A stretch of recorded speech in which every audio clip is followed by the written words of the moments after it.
funny thing is, I was so afraid I went to Texas. And I said, hey, I'm going to the church. That's when I went to church and I learned how to be a preacher, and I started pastoring after that. But at the same time, I was going to acting school. Oh, okay.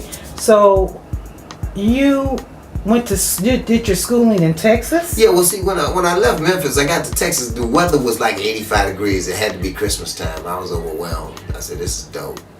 I like this.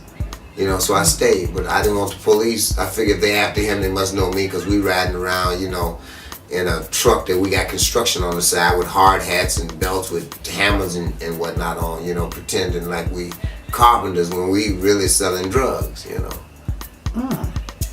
So it was a different kind of thing. So that was in Texas. When I got to Texas, I went to the church. I learned. I got to learn a little bit more about the ministry. I was a bit confused because I was attending acting school at the same time, and then at that time when I graduated, pretty much both, I started pastoring. But it looked to me like both of them was the same thing. So I wanted to do something different. I created the Examples for Christ Royal Priesthood Ministries, and we were just like a non-denominational thing back in the day, and we didn't care who it was, and I never took a dime out the church. I wasn't about taking money from the church, because at that time I called myself trying to do the right thing. I wanted to change my life and be someone that I thought I could look up to myself and be proud of, and actually start doing the right thing, because I always felt that way. But at the same time, I didn't understand some of the rules and some of the regulations and some of the stories that were written about Jesus and Catholicism and Buddhism and those different things. The only comparison that I could see